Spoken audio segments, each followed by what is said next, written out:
instantbeatlease.com. Salamat sa inyo kaibigan, ako'y inyong tinuruang magalit, malait sa kapwa at pinunuang paghihimagsik. Hindi ako manhid para sabihin nyo sa'kin di ko pabatid ang pagiging mapagkunwari ng kaibigang peke. Sa una ay nariyan, mawawala rin parang beke. Kumusta na Pedro sa iyong ginagalawan? Masaya ka ba ngayon sa iyong kinakabaliwan? Sige tira, ako'y siraan pare, ayos lang. Akbangan mo ko sa bawat pagpanik sa may baitang. At di ko na kailangan pa na tulong ng mapangmata na kumakagat sa ipin, malabong mapangata ng bigas upang suriin kung maganda bang isaing. Dahil nga balot ng pera at di katulad sa'kin dukha. Oo, at batang sanay sa kawis, ang pagiging huwad sa kapwa ay hindi ko nais tanga. Huwag kang magtanong sa akin kung kaibigan ba kita, kasi hindi naman. Kapag nakatalikod na kami ay tinitira na, kasi na plastika. Huwag kang magtanong sa akin kung kaibigan ba kita, kasi hindi naman. Kapag nakatalikod na kami ay tinitira na, kasi na plastika. Dos pecados, sabihin lang ako.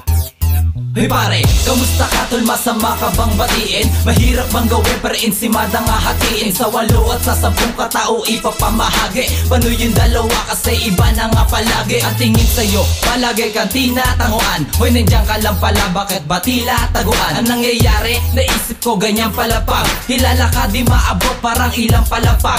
Nang gusali ay di kaya nakatinas ang minuto. Parang obligasyon na di masunod isang panuto. At naisip mo na ba, iniisip mo ay mali? Payuko ang ngingiti na para kang nawawali. At ang kahulugan nito'y alam mo na ba? Kung hindi pakinggan mo ulit, alam mo na ba? Baliw na ako kasi ang dami sa'kin bumabate. Dugo ko ay umaakyat pero bumababa din. Huwag kang magtanong sa akin kung kaibigan ba kita, kasi hindi naman.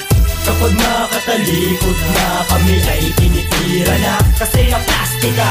Huwag kang magtanong sa akin kung kaibigan ba kita, kasi hindi naman. Kapag nakatalikod na kami ay tinitira na, kasi na plastika. Kumusta na yung mga tropa, mga plastikong barkada, mga tunay na kaibigan sa lumipas na dekada? Balita sa kalsada, kayo pa rin ba laman? Ano nangyari sa gulo? Kayo pa rin ba ang lamang? Siguro ang sagot dyan ay oo, malamang kami ang siga sa lugar na to. Ano ka ba naman? oo nga pala, nung ang kanyo ay nagalat dito, na kahit sa lumingon meron kang tita at tito. Kaya kapag binangga wala ng paliwanagan, bagkos dugo nila'y matapang at baliwalaan. Pakiusap ng ama kapag sila ang agabyado, kaya lumutas ng kaso kahit walang abogado. Matapang pa sila sa bagong panganak na aso. Kapag nagugas kamay tila di makabasag plato. Di bale at salamat sa mga peki kong kaibigan, nahanap na lang ulit ako ng pwede kong panigan. Huwag kang magtanong sa akin kung kaibigan ba kita, kasi hindi naman. Kapag nakatalikod na kami ay tinitira na, kasi na plastika. Huwag kang magtanong sa akin kung kaibigan ba kita, kasi hindi naman. Kapag nakatalikod na kami ay tinitira na, kasi na plastika.